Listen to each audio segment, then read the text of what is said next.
എന്താ ചെയ്യേണ്ട പിറന്നാളിന്?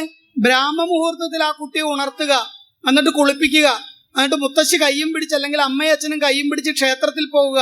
പോകുന്ന വഴിയൊക്കെ കഥകൾ പറയുക, പുരാണങ്ങളൊക്കെ. മക്കളെ, ജന്മദിനം ഇങ്ങനെയാണ്, ഇങ്ങനെ ആഘോഷിക്കണം, മുതിർന്നവരെ ബഹുമാനിക്കണം, ഗുരുക്കന്മാരെ ബഹുമാനിക്കണം എന്നുള്ള കാര്യങ്ങളൊക്കെ പറഞ്ഞ് മുത്തശ്ശിയുടെ കയ്യും പിടിച്ച് ക്ഷേത്രത്തിൽ വരുമ്പോൾ മുത്തശ്ശി പറയും, ഇതാണ് മോനെ അരയാല്, ഇതിൽ ധാരാളം ഓക്സിജന്റെ അളവുണ്ട്, ഇതിന് ചുവട്ടിലിരുന്നാൽ നമുക്ക് നല്ല എനർജി കിട്ടും, ഇതിന് പ്രദക്ഷിണം ചെയ്താൽ നമുക്ക് നല്ല ശാരീരിക ഗുണം കിട്ടും, കാര്യക്ഷമത ഉണ്ടാവും, നല്ല ബുദ്ധിയെ പ്രകാശിക്കും. ഇത് ക്ഷേത്രമാണ്.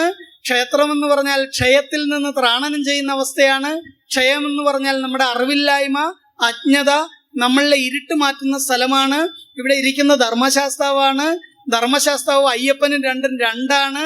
ഇങ്ങനെയുള്ള കഥകൾ പറഞ്ഞ് ആ കുട്ടിയെ ക്ഷേത്രത്തിൽ കൊണ്ടുവന്ന് തൊഴിയിച്ച് തീർത്ഥവും ചന്ദനവും ഒക്കെ വാങ്ങി തൊടിയിച്ച് ആ കുട്ടിയുടെ പേരിൽ ജന്മനക്ഷത്രമാണ് പുഷ്പാഞ്ജലിയൊക്കെ നടത്തി തിരിച്ച് വീട്ടിൽ ചെന്ന് അവന് നല്ല സദ്യയൊക്കെ ഉണ്ടാക്കി അവന്റെ കൂട്ടുകാരെയൊക്കെ വിളിച്ച് ചുറ്റുമിരുത്തി ഒരു വിളക്ക് കത്തിച്ച് ഒരു കലശമൊക്കെ വെച്ച് അതിനെ പൂജിച്ച്, അമ്മയ്ക്ക് തന്നെ പൂജിക്കാം, ജന്മനക്ഷത്ര കലശമാണ്, മോന്റെ പേരിൽ ഒരു വിഷ്ണു പൂജയൊക്കെ സങ്കല്പിച്ച് ചെയ്ത് ആ കലശം ആ കുട്ടിയെ തളിച്ച് അവന്റെ കൂട്ടുകാരെ വിളിച്ച് നല്ല സദ്യ കൊടുക്കണം.